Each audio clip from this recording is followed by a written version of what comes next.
اللهم لك الحمد كما ينبغي لجلال وجهك وعظيم سلطانك. اللهم لك الحمد حتى ترضى، ولك الحمد إذا رضيت، ولك الحمد بعد الرضا.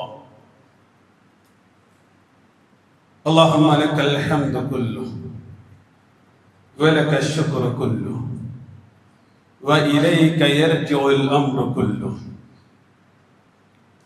أشهد أن لا إله إلا أنت وحدك لا شريك لك،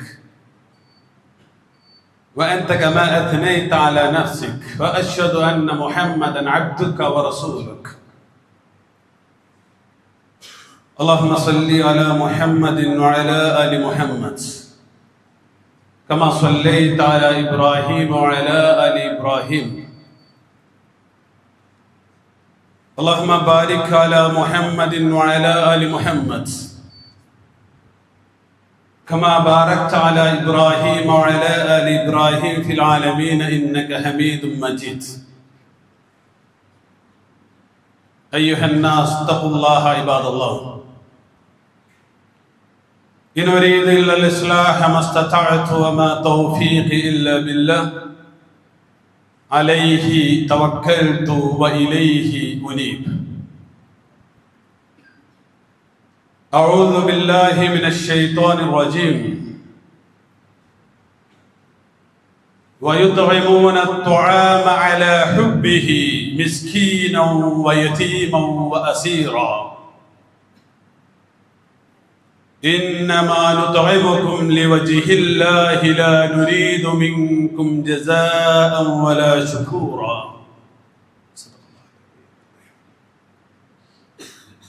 ബഹുമാന്യരായ സത്യവിശ്വാസികളെ, സത്യവിശ്വാസിനികളെ, മുസ്ലിം ഉമ്മത്തിന്റെ പ്രതീക്ഷയായ ഭാവി വാഗ്ദാനങ്ങളായ വിദ്യാർത്ഥിനികളെ, അല്ലാഹു സുബ്ഹാനഹു വ തആലയുടെ വിധി വിലക്കുകൾ സൂക്ഷിച്ച് പാലിച്ച് ജീവിക്കണമെന്ന് വസിയ്യത്ത് ചെയ്യുന്നു, ഉത്ബോധിപ്പിക്കുന്നു.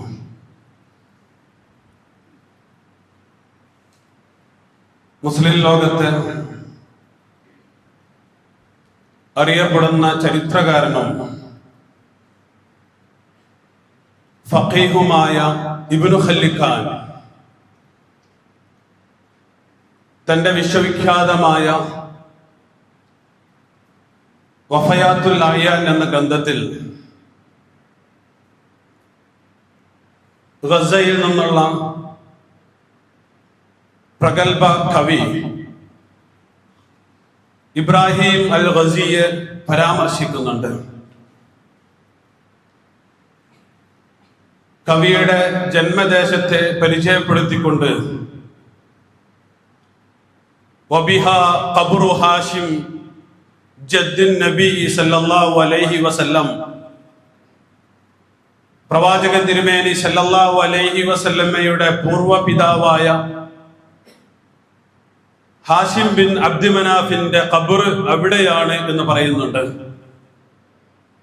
വിശുദ്ധ ഖുർആൻ പരാമർശിച്ച ഖുറൈശികളുടെ ശൈത്യകാലത്തെയും ഉഷ്ണകാലത്തെയും രണ്ട് കച്ചവട യാത്രകൾ, അതിൽ അവർ ഉഷ്ണകാലത്ത് കച്ചവടാവശ്യാർത്ഥം പുറപ്പെട്ടിരുന്നത് ബിലാദ് ഷാമിലേക്കായിരുന്നു. അങ്ങനെയാണ് റസൂൽ കരീം സല്ലല്ലാഹു അലൈഹി വസല്ലമയുടെ പൂർവ്വപിതാവായ ഹാഷിം ഗസയിലെത്തുന്നതും അവിടെ മരണപ്പെടുന്നതും. ഗസയുടെ കാലത്താണ് നാം ജീവിച്ചു കൊണ്ടിരിക്കുന്നത്. ഗസയുടെ കാലത്ത് ജീവിക്കുക എന്നുള്ളത് ഒരേ സമയം സൗഭാഗ്യവും ദൗർഭാഗ്യവുമാണ്. ഗസയുടെ കാലത്ത് ജീവിച്ച് ഗസയുടെ കൂടെയാണ് എങ്കിൽ അത് സൗഭാഗ്യവും ഗസക്ക് വിരുദ്ധമാണ് എങ്കിൽ അത് ദൗർഭാഗ്യവുമാണ്. നാം ഇന്ന് കേട്ടുകൊണ്ടിരിക്കുന്ന അനുഭവിച്ചു കൊണ്ടിരിക്കുന്ന ഗസയെ ഇബ്നു ഖല്ലിഖാൻ പരിചയപ്പെടുത്തുന്നത് ഗസ്സത്ത് ഹാഷിം, പ്രവാചകൻ തിരുമേനി സല്ലല്ലാഹു അലൈഹി വസല്ലമയുടെ പൂർവ്വപിതാവായ ഹാഷിമിന്റെ ഗസ്സ എന്നാണ്. അത് അദ്ദേഹത്തിന്റെ ഖബർ അവിടെ ഉണ്ടായി എന്നുള്ളത് കൊണ്ട് മാത്രമല്ല, ഗസയുമായി ബന്ധപ്പെട്ട് ഹാഷിമിന്റെ ഒരു വലിയ ചരിത്രമുണ്ട് എന്നുള്ളത് കൊണ്ടാണ്. ഇബ്നു ഖല്ലിഖാൻ അതിന് തെളിവായി ഉദ്ധരിക്കുന്നത് അബ്ബാസി കവിയായ അബൂ നുവാസിന്റെ വരികളാണ്. തവാലീബു ബിർറുക്ബാനി ഗസ്സത ഹാഷിമി വബിൽ ഫർമാ മിൻ ഹാജിമിൻ ഹാജിഹിന്ന ശുഹൂറു. അദ്ദേഹം സന്ദർശിച്ച സ്ഥലങ്ങളെ കുറിച്ച് പറയുന്ന സന്ദർഭത്തിൽ അദ്ദേഹത്തെ വൈകാരികമായി സ്വാധീനിച്ച ഇടമായി പറയുന്നത് ഗസ്സത ഹാഷിം, ഹാഷിം ബിൻ അബ്ദു മനാഫിന്റെ ഗസ്സയാണ് എന്നുകൂടി അദ്ദേഹം പറഞ്ഞു വെക്കുന്നുണ്ട്. എന്താണ് ഹാഷിം ബിൻ അബ്ദു മനാഫും ഗസ്സയും തമ്മിലുള്ള ബന്ധം? റസൂൽ സല്ലല്ലാഹു അലൈഹി വസല്ലമയുടെ പൂർവ്വപിതാവായിരുന്നു. അങ്ങേയറ്റത്തെ ഔദാര്യശീലമുള്ള വ്യക്തിയായിരുന്നു. പരിശുദ്ധ കഅബാലയത്തിന്റെ തീർത്ഥാടനത്തിന് എത്തുന്ന ആളുകള് ഭക്ഷണവും വെള്ളവും നൽകി ഊട്ടിയിരുന്നത് അദ്ദേഹമായിരുന്നു. അങ്ങനെ ഒരു തവണ ഉഷ്ണകാലത്ത് അദ്ദേഹം ഷാമിലേക്ക് പുറപ്പെട്ടു. അങ്ങനെ കച്ചവടാവശ്യാർത്ഥം ഷാമിലെത്തിയ വേളയിൽ, ഗസ്സയിലെത്തിയ വേളയിൽ, കൃത്യമായി ഗസ്സയിലെത്തിയ വേളയിലാണ് മക്കയിലുള്ള ജനങ്ങൾക്ക് പട്ടിണി ബാധിച്ച വിവരം അദ്ദേഹം അറിയുന്നത്. ഹാഷിം അങ്ങേയറ്റം ദുഃഖിതനായി. അദ്ദേഹം വില കൊടുത്ത ഒരുപാട് ധാന്യപ്പൊടികളും മറ്റ് ഭക്ഷണ പദാർത്ഥങ്ങളുമായി നേരെ മക്കയിലേക്ക് വെച്ചുപിടിച്ചു. അങ്ങനെ മക്കയിലെത്തി റൊട്ടികളൊക്കെയും കഷ്ണങ്ങളാക്കി താൻ കൊണ്ടുവന്നിട്ടുള്ള ഒട്ടകത്തെ അറുത്ത് അതിലെ മാംസം അതിൽ നിറച്ച് അദ്ദേഹം ചരീദ് ഉണ്ടാക്കി മക്കയിലുള്ള ജനങ്ങൾക്ക് വിതരണം ചെയ്തു എന്നുള്ളതാണ് ചരിത്രം. ഫഹശമൽ ഖുബ്സ വനഹറൽ ജുസ്റ വസനഅ അസ്സരീദ. ഇതാണ് ചരിത്രകാരന്മാർ അതിനെ കുറിച്ച് പറയുന്നത്. ഗസ്സയിൽ നിൽക്കുന്ന വേളയിൽ മക്കയിലെ പട്ടിണി അറിഞ്ഞ് മക്കയിലെത്തി അവിടെയുള്ള ജനങ്ങളുടെ പട്ടിണി മാറ്റി എന്നുള്ളത് കൊണ്ട് ഖുബ്സ് കട്ട് ചെയ്ത വ്യക്തി എന്നുള്ള അർത്ഥത്തിൽ ഹശമൽ ഖുബ്സ എന്നുള്ളതിൽ നിന്നാണ് അംർ എന്ന് പേരായ മനുഷ്യൻ ഹാഷിം എന്ന പേരിൽ അറിയപ്പെട്ടു തുടങ്ങിയത് എന്ന് ഇബ്നു ഖല്ലിഖാൻ പറഞ്ഞു വെക്കുന്നുണ്ട്. വരൾച്ചയുടെയും പട്ടിണിയുടെയും കാലത്ത് ഖുറൈശികളെ ഗസ്സയിൽ നിന്ന് വന്ന് ഊട്ടിയിട്ടുള്ള ഹാഷിം, ആ ഹാഷിമിനെ സ്വീകരിച്ച ഗസ്സയിലെ ജനങ്ങൾ വിശന്ന് വലഞ്ഞു മരിക്കുന്ന വേളയിൽ ഈ ഊട്ടപ്പെട്ടവരൊക്കെയും വയറ് നിറച്ച് സുഖലോലുപരായി ജീവിക്കുന്നു എന്നുള്ളത് ചരിത്രത്തിലെ ഒരുപക്ഷെ ഏറ്റവും വലിയ വൈരുദ്ധ്യങ്ങളിൽ ഒന്നായിരിക്കും. കറം, ഔദാര്യം എന്നുള്ളത് ഹാഷിമിന്റെ മാത്രം പാരമ്പര്യമായിരുന്നില്ല. അദ്ദേഹത്തിന്റെ തലമുറ അത് ഏറ്റെടുത്തു എന്നുള്ളത് നമുക്കറിയുന്ന ചരിത്രമാണ്. അദ്ദേഹത്തിന്റെ പേരമകനായിരുന്നു അബൂ ത്വാലിബ്. സാക്ഷാൽ മുഹമ്മദ് മുസ്തഫ സല്ലല്ലാഹു അലൈഹി വസല്ലമയെ സംരക്ഷിച്ച അദ്ദേഹത്തിന്റെ പിതൃവ്യൻ മുഹമ്മദ് മുസ്തഫ സല്ലല്ലാഹു അലൈഹി വസല്ലമയെ അബൂ ത്വാലിബ് ചേർത്ത് പിടിക്കുകയായിരുന്നു. ഖുറൈശികൾക്ക് അദ്ദേഹത്തെ ഉപദ്രവിക്കുവാൻ കഴിയുന്നില്ല, അദ്ദേഹത്തെ വധിക്കുവാൻ കഴിയുന്നില്ല. അബൂ ത്വാലിബാണ് സംരക്ഷണം ഏറ്റെടുത്തിരിക്കുന്നത്. സ്വാഭാവികമായും ഖുറൈശികൾ പ്രകോപിതരായി. മുഹമ്മദിനെ മാത്രമല്ല, മുഹമ്മദിനെ സംരക്ഷിക്കുന്നവരെയും ഊരുവിലക്കുവാൻ അവർ തീരുമാനിച്ചു. മക്കയിലെ വലിയ വലിയ പർവ്വതങ്ങൾക്കിടയിലെ ഇടുങ്ങിയ ശഅബ് അബീ ത്വാലിബിൽ മുഹമ്മദ് മുസ്തഫ സല്ലല്ലാഹു അലൈഹി വസല്ലമയെയും മുഹമ്മദ് മുസ്തഫ സല്ലല്ലാഹു അലൈഹി വസല്ലമയെ സംരക്ഷിക്കുന്നവരെയും അവർ ഉപരോധിച്ചു. ഉപരോധത്തിലെ വ്യവസ്ഥകൾ സാക്ഷാൽ പരിശുദ്ധ കഅബാലയത്തിന്റെ ചുവരിൽ അവർ എഴുതി ചേർത്തു. അവരോട് ഇടപാടുകൾ പാടില്ല, അവർക്ക് ഭക്ഷണ വസ്തുക്കൾ നൽകുവാൻ പാടില്ല, അവരുടെ കൂടെ ഇരിക്കുകയോ അവരോട് സംസാരിക്കുകയോ ചെയ്യുവാൻ പാടില്ല. അല്ലെങ്കിൽ പിന്നെ അവർ മുഹമ്മദിനെ ഞങ്ങളെ ഏൽപ്പിക്കണം, മുഹമ്മദിനെ വധിക്കുന്നതിന് വേണ്ടി. അബൂ ത്വാലിബിന്റെ താഴ്വരയിൽ ബനുൽ മുത്തലിബും ബനൂ ഹാഷിമും ഒരുമിച്ച് പ്രവാചകന്റെ കൂടെ നിന്നു. അവരിലെ വിശ്വാസികളും അവരിലെ നിഷേധികളും.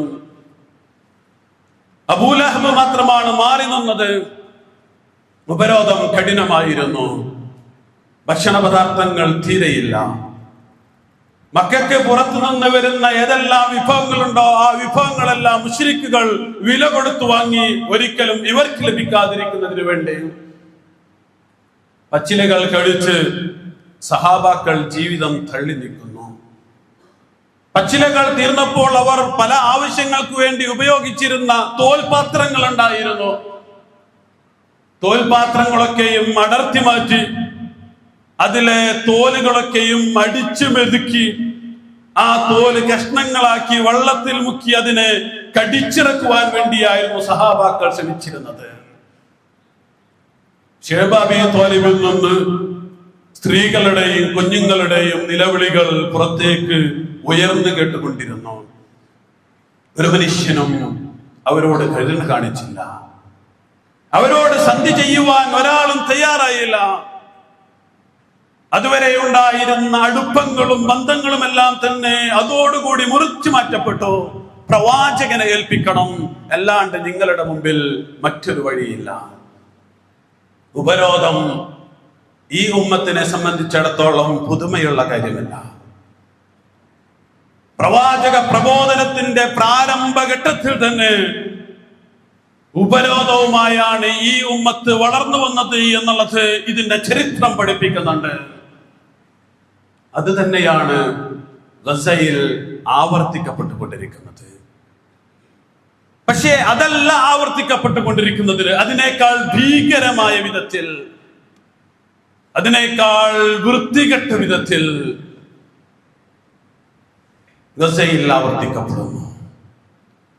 ഉപരോധം എന്ന് കേൾക്കുമ്പോൾ, ഗസ എന്ന് കേൾക്കുമ്പോൾ പ്രതികളായി നമ്മുടെ മനസ്സിൽ മിന്നിമറിയുന്ന ഏതാനും ചില രാഷ്ട്രങ്ങളുണ്ട്, ചട്ടമ്പി രാഷ്ട്രങ്ങൾ. പക്ഷേ പടച്ചതമ്പുരാന്റെ കോടതിയിൽ അവർ മാത്രമല്ല പ്രതികളിൽ നിന്ന് നമ്മൾ തിരിച്ചറിയേണ്ടതുണ്ട്.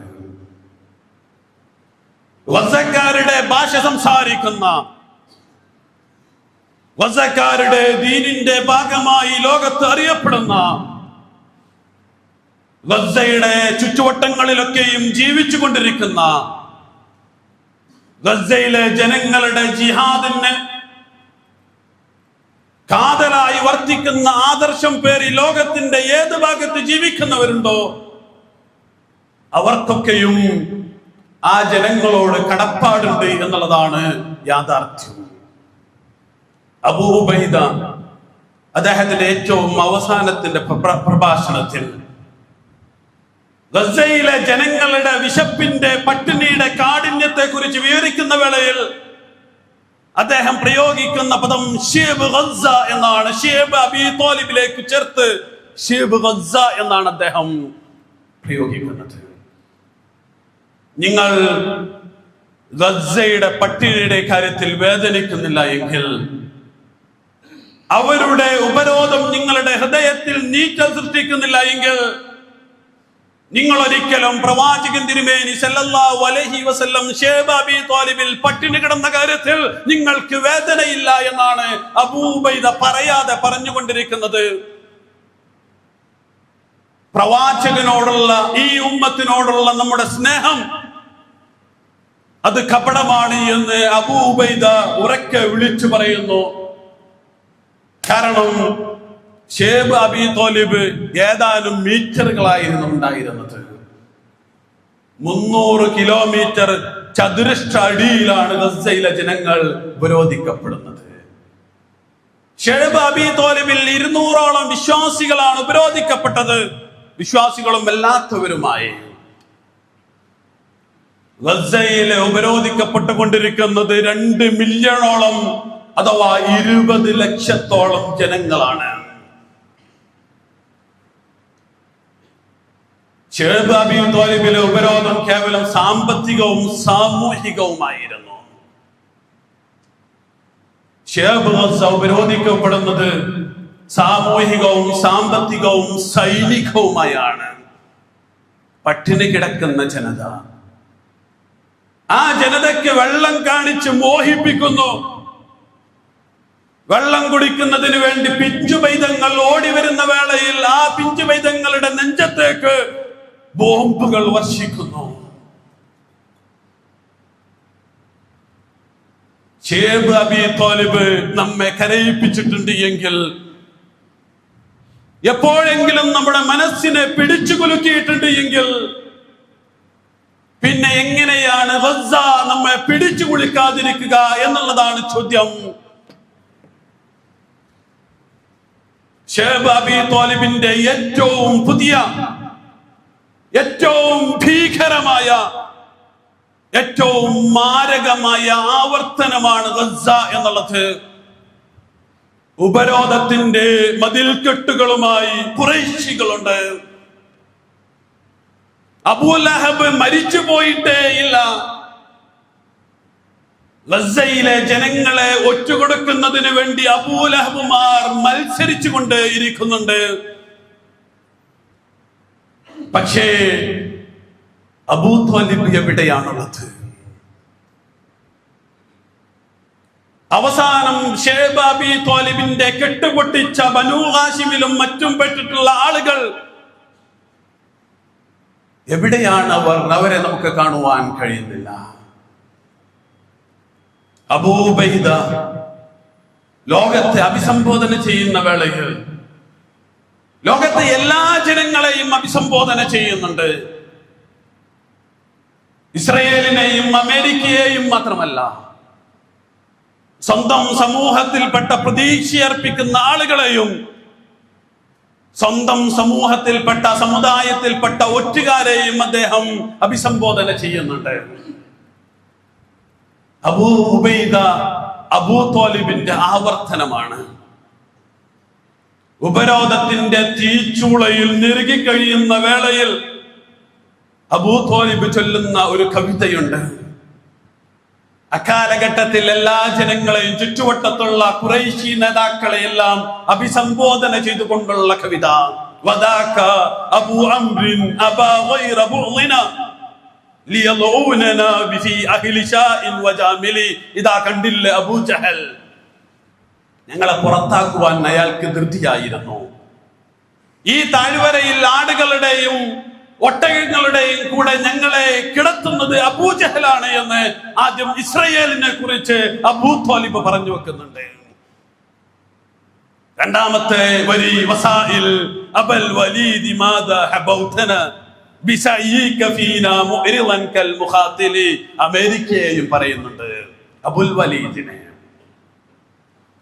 ഇപ്പൊ തീരും, സന്ധി ഇപ്പൊ പൂർത്തിയാകും, എല്ലാം ഞങ്ങൾ നോക്കുന്നുണ്ട്, ഗസയിലെ മക്കൾക്കുള്ള ഭക്ഷണം ഇന്ന് തന്നെ ലഭിക്കും എന്ന് പറയുന്ന അബുൽ വലീദിനോട് അബൂ ത്വാലിബ് പറഞ്ഞത്, നീ കള്ളനാണ്, നിന്റെ പുറത്തെ വാക്കും ഉള്ളിലെ നീയത്തും നേരെ വിപരീതമാണ് എന്ന് അബൂ ത്വാലിബ് പറയുന്നുണ്ട്.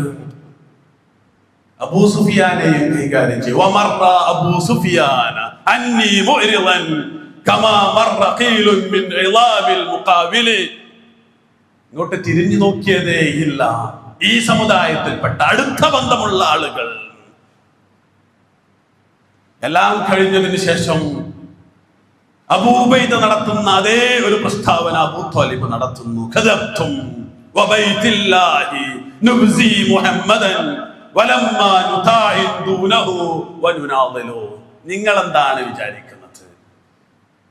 മുഹമ്മദിനെ ഞങ്ങൾ കഴിയുമെന്നാണ് നിങ്ങൾ വിചാരിക്കുന്നത്? നിങ്ങൾ ആരും സഹായിച്ചിട്ടില്ല എങ്കിലും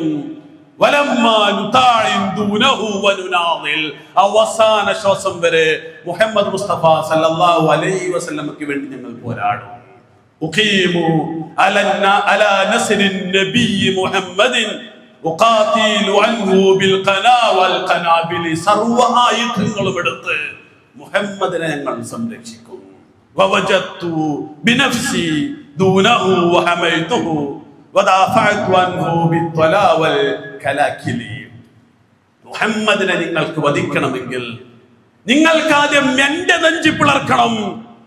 എന്റെ നെഞ്ചി പിളർത്തിയിട്ടല്ലാതെ മുഹമ്മദിനെ നിങ്ങൾക്ക് ഒരിക്കലും സ്പർശിക്കുവാൻ സാധിക്കുകയില്ല എന്ന് അബൂ ത്വാലിബ് പ്രഖ്യാപിക്കുകയാണ്. നമ്മൾ ശഅബ് അബീ ത്വാലിബിനെ കുറിച്ച് പറയുമ്പോൾ നമുക്കതൊരു ചരിത്രമായിരുന്നു. ശഅബ് അബീ ത്വാലിബ് ചരിത്രമല്ല, വർത്തമാനമാണ് എന്നാണ്. അബൂ ത്വാലിബിന്റെ കവിത മക്കയിൽ പ്രചരിച്ചു. മനസാക്ഷിയുള്ളവരെയെല്ലാം അത് ഉണർത്തിക്കളഞ്ഞു. ധീരശൂരന്മാരായ ഏതാനും ചില ചെറുപ്പക്കാർ രംഗത്തു വന്നു. അവർ നേരത്തെ പറഞ്ഞ ഉപരോധം പൊളിച്ചു കളഞ്ഞു എന്നുള്ളതാണ് ചരിത്രം. അബൂ ഉബൈദ വിളിച്ചുകൊണ്ടേയിരിക്കുന്നു. അബൂ ഉബൈദയുടെ പ്രഭാഷണങ്ങൾ ആവർത്തിച്ചുകൊണ്ടേയിരിക്കുന്നു. പക്ഷേ ശൂരന്മാരായ ശൗര്യമുള്ള ഒരുത്തനെയും കാണുവാൻ കഴിയുന്നില്ല എന്നുള്ളതാണ് വർത്തമാനം. നമ്മളൊക്കെ പ്രവാചക ചരിത്രം വായിക്കാറുണ്ട്. പ്രവാചക ചരിത്രം വായിക്കുമ്പോൾ നമ്മൾ പറയും, നമ്മുടെ മനസ്സിൽ കരുതും, ആ കാലത്ത് ജീവിച്ചിരുന്നുവെങ്കിൽ പ്രവാചകനെ സഹായിക്കാമായിരുന്നു. ഇതാ അക്കാലം നമ്മുടെ മുമ്പിൽ കടന്നു വന്നിരിക്കുന്നു. ഹാഷിമിന്റെ ഗസ്സ ഇതാ നമ്മുടെ മുമ്പിൽ. മസ്ജിദുൽ അഖ്സയ്ക്ക് വേണ്ടി പോരാടുന്ന ജനങ്ങൾ ഇതാ നമ്മുടെ മുമ്പിൽ. സാലിസുൽ ഹറമൈൻ, അർദുൽ ഇസ്രാ, ഇസ്രാഇന്റെ ഭൂമി സംരക്ഷിക്കുന്നതിന് വേണ്ടി പണിയെടുക്കുന്നവർ. സാക്ഷാൽ പ്രവാചകൻ തിരുമേനി സല്ലല്ലാഹു അലൈഹി വസല്ലമയുടെ സഹായികൾ, അൻസാർ മുഹമ്മദിൻ സല്ലല്ലാഹു അലൈഹി വസല്ലം. ഗസയിലെ പിഞ്ചു മക്കളും നാളെ പടച്ചതമ്പുരാന്റെ കോടതിയിൽ കടന്നു വരും. ആ മക്കളുടെ അപ്പുറത്ത് ഞാനും നിങ്ങളുമെല്ലാം ഉണ്ടായിരിക്കും. എന്താണ് നമ്മൾ ചെയ്തത്? ഉപരോധിക്കപ്പെടുന്നത് വിശ്വാസികളാണ്. ഉപരോധം കണ്ടു നിൽക്കുന്നതും വിശ്വാസികളാണ്. മൗനം പാലിച്ചിരിക്കുന്നതും വിശ്വാസികളാണ്. വഞ്ചകരുടെയും കൂട്ടത്തിലുള്ളത് വിശ്വാസികളാണ്. ഏതളവിൽ എത്രമാത്രം ഈ ജനങ്ങൾക്ക് വേണ്ടി നമ്മൾ ശബ്ദിച്ചിട്ടുണ്ട് എന്നുള്ളതാണ് ചോദ്യം. ഒരു മനുഷ്യൻ ദുനിയാവിൽ അനുഭവിക്കുന്ന ഏറ്റവും കഠിനമായ പീഡനം എന്താണെന്ന് നിങ്ങൾക്കറിയാമോ? പട്ടിണിയാണ് ഏറ്റവും വലിയ ശിക്ഷ എന്നുള്ളത്. ശരീരം ശുഷ്കിച്ച് ശോഷിച്ചു പോകും. മനസ്സ് തകർന്ന് തളർന്നു പോകും.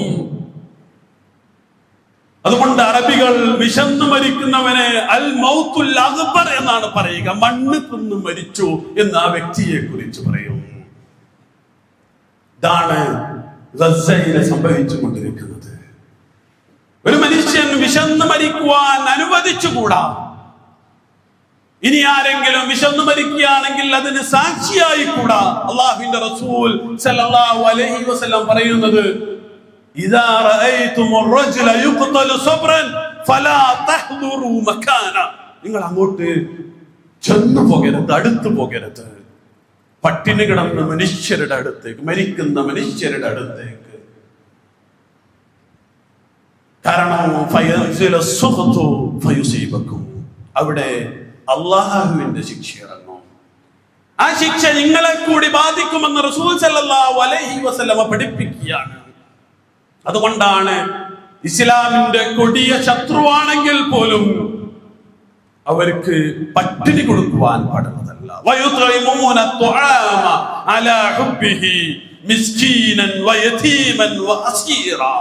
മിസ്കീനിനെ പോലെ തന്നെ, യതീമിനെ പോലെ തന്നെ നിങ്ങൾ ഭക്ഷണം കൊടുക്കേണ്ടവരാണ്. അസീർ എന്ന് വിശുദ്ധ ഖുർആൻ പറയുന്നു. ഇന്നമാ നുതഇമുകും ലിവജ്ഹില്ലാഹി ലാ നുരീദു മിൻകും ജസാഅൻ വലാ ശുകൂറ. ശൈബ അബീ ത്വാലിബിൽ നിന്ന് 5 ആളുകളാണ് രംഗത്ത് വന്നത്. ആ 5 ആളുകളാണ് നേരത്തെ പറഞ്ഞ ഹിസാർ ഉപരോധം തുടച്ചു നീക്കിയത്. അതിൽ സുഹൈർ ബിനു അബി ഉമയ്യ എന്ന പേരായ ഒരു മനുഷ്യൻ ഉണ്ടായിരുന്നു. നേരത്തെ പറഞ്ഞ അബൂ ത്വാലിബിന്റെ കവിതയിൽ അദ്ദേഹത്തെ കുറിച്ച് അബൂ ത്വാലിബ് പറയുന്നുണ്ട്, നിഅമ ബിനു ഉഖ്തിൽ ഖൗമി ഗൈറു മുകദ്ദബി സുഹൈറുൻ ഹുസാമുൻ മുഫ്രദുൻ മിൻ ഹമായിലി. ഒരുപാട് ആളുകളെ കുറിച്ച് പറഞ്ഞതിന് ശേഷം എനിക്കാകെ വിശ്വാസമുള്ളത് സുഹൈറിനെയാണ് എന്ന് അബൂ ത്വാലിബ് പറയുന്നുണ്ട്. ആ സുഹൈർ മസ്ജിദുൽ ഹറാമില് ഖുറൈശികളുടെ മുമ്പിൽ വന്നു നിന്നു. എന്നിട്ട് ഉറക്കെ ചോദിച്ചു,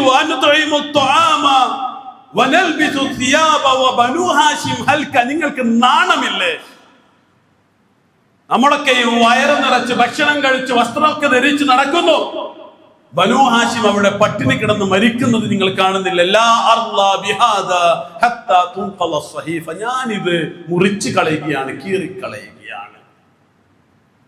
ഇതാണ് ശൗര്യം എന്ന് പറയുന്നത്. ചില ആളുകളൊക്കെ പറയുന്നത് നിലനിൽക്കണ്ടേ, അതുകൊണ്ടാണ് മൗനം പാലിക്കുന്നത്. അന്തസ്സില്ലാതെ നിന്ദതയോടുകൂടി നിലനിൽക്കുന്നതിനേക്കാൾ ഇസ്ലാം മുൻഗണന നൽകുന്നത് അന്തസ്സോടുകൂടി മരണപ്പെടുന്നതാണ് എന്നാണ് നമ്മൾ പഠിക്കേണ്ടത്. സുഹൈർ പ്രഭാഷണം നടത്തി. ആ പ്രഭാഷണത്തെ തുടർന്ന് ശൈബ അബീ ത്വാലിബിലെ ഉപരോധം പൊളിഞ്ഞുപോയി. 2 ഖുതുബകൾ കൊണ്ട് ഈ ഖുതുബ അവസാനിപ്പിക്കാനാണ് ഞാൻ ഉദ്ദേശിക്കുന്നത്. അതിലെ ഒന്നാമത്തെ ഖുതുബ എന്ന് പറയുന്നത് ഈ ഉമ്മത്ത് എത്രമാത്രം ദുർബലമാണ് എന്ന് സ്ഥാപിക്കുന്നതാണ്. രണ്ടാമത്തെ ഖുതുബ ഈ ഉമ്മത്തിന്റെ ദൗർബല്യം കാരണം ഗസയിലെ മക്കൾ എത്രമാത്രം അനുഭവിക്കുന്നു എന്നുള്ളതാണ്. ഒന്നാമത്തെ ഖുതുബ ഷെയ്ഖ് മഹ്മൂദ് അൽ അസ്നാത്ത് ആണ് നടത്തുന്നത്. ഗസയിൽ വെച്ച് ആഴ്ചകൾക്ക് മുമ്പ് അദ്ദേഹം ഹംദും സലാത്തും ചൊല്ലിയിട്ട് പറഞ്ഞു, ഇദാ അക്തറു മിൻ 30,000 ശഹീദൻ و70,000 ജരീഹൻ ومليون مشرد لم يستطيعوا إيقاظ الأمة فما لكلماتي أن تفعل. 30,000 നിരപരാധികൾ വെന്തു മരിച്ചിട്ട് 70ഓളം പേർക്ക് മാരകമായ മുറിവേറ്റിട്ട് 20 ലക്ഷം പേർ നിരന്തരമായി ഉപരോധിക്കപ്പെട്ടിട്ട് ഒരനക്കമില്ലാത്ത ഉത്ബുദ്ധരാവാത്ത ഈ ഉമ്മത്തിന് പിന്നെ എന്റെ ഖുതുബ കൊണ്ട് എങ്ങനെ ഉത്ബുദ്ധരാവാനാണ്? ഇതാണ് ഒന്നാമത്തെ ഖുതുബ. അതിന്റെ വലുപ്പം ഇത്ര തന്നെയുള്ളൂ. രണ്ടാമത്തെ ഖുതുബ കഴിഞ്ഞ ആഴ്ചയിൽ അശ്ശൈഖ് അലി അൽ ഹുസൈൻ നടത്തിയിട്ടുള്ള ഖുതുബയാണ്. അദ്ദേഹം ഹംദും സലാത്തും ചൊല്ലിയിട്ട് പറഞ്ഞത്, ലൈസ ലി ത്വാഖത്തുൽ ലിതഹദ്ദുസി ലിശിദ്ദത്തിൽ ജൂ. വിശപ്പ് കാരണം എനിക്ക് നിങ്ങളോട് സംസാരിക്കാനുള്ള ആവതില്ല. വലൈസ ലക്കും ത്വാഖത്തുൽ ലിസ്തിമാഇ ലിശിദ്ദത്തി ജൂഇക്കും വലിശിദ്ദത്തിൽ ഹർ. നിങ്ങൾക്കാണെങ്കിൽ വിശപ്പ് കാരണം എന്നെ ക്ഷമിക്കാനുള്ള ശേഷിയുമില്ല. അഖിമിസ് സ്വലാത്ത്. അതുകൊണ്ട് നമുക്ക് നമസ്കരിക്കാം. ഇത് ചരിത്രമല്ല സഹോദരന്മാരെ, നമ്മുടെ വർത്തമാനമാണ്. നമ്മുടെ ഇടപെടലുകൾ, നമ്മുടെ വാക്കുകൾ, നമ്മുടെ ഷെയറുകൾ, നമ്മുടെ പ്രതിഷേധങ്ങൾ അത് വസ്സക്ക് വേണ്ടി മാത്രമാവണം. വസ്സക്ക് വേണ്ടി പ്രതികരിക്കണം എന്നല്ല, വസ്സക്ക് വേണ്ടി മാത്രം പ്രതികരിക്കേണ്ട ഒരു കാലത്താണ് നമ്മൾ നിലനിൽക്കുന്നത്. അല്ലാഹു സുബ്ഹാനഹു വ തആല അല്ലാഹുവിന്റെ ദീനിന്റെ മാർഗത്തിൽ ഇസ്സത്തോടു കൂടി ജീവിക്കുന്ന വിശ്വാസികളുടെ ഗണത്തിൽ നമ്മെ ഉൾപ്പെടുത്തി അനുഗ്രഹിക്കുമാറാവട്ടെ. അല്ലാഹുവിന്റെ ദീനിന്റെ മാർഗത്തിൽ വേദന തന്ന് ജീവിക്കുന്ന, മണ്ണ് തന്ന് ജീവിക്കുന്ന ഗസയിലെ നിരാലംബരായ ദുർബലരായ സഹോദരി സഹോദരന്മാർ അല്ലാഹു സുബ്ഹാനഹു വ തആല അവർക്ക് വിജയം നൽകി അനുഗ്രഹിക്കുമാറാവട്ടെ. അവരുടെ ഉപരോധത്തിൽ നിന്ന് അല്ലാഹു സുബ്ഹാനഹു വ തആല അവർക്ക് മോചനം നൽകി അനുഗ്രഹിക്കുമാറാവട്ടെ. അവരുടെ പോരാട്ടങ്ങൾക്ക് അല്ലാഹു സുബ്ഹാനഹു വ തആല സഹായം നൽകി അനുഗ്രഹിക്കുമാറാവട്ടെ. അവരുടെ ഷഹാദത്തുകൾ അല്ലാഹു സുബ്ഹാനഹു വ തആല സ്വീകരിക്കുമാറാവട്ടെ. അവരുടെ കണ്ണീരുകൾ അവരുടെ ശത്രുക്കളെ പരാജയപ്പെടുത്തുന്ന ഉതകുന്ന സമുദ്രങ്ങളാക്കി പരിവർത്തിപ്പിക്കുമാറാവട്ടെ. അവരുടെ കർമ്മങ്ങളൊക്കെയും അല്ലാഹു സ്വീകരിക്കുമാറാവട്ടെ. റബ്ബനാ ആതിനാ ഫിദ്ദുനിയ ഹസന വഫിൽ ആഖിറതി ഹസനത വഖിനാ അദാബ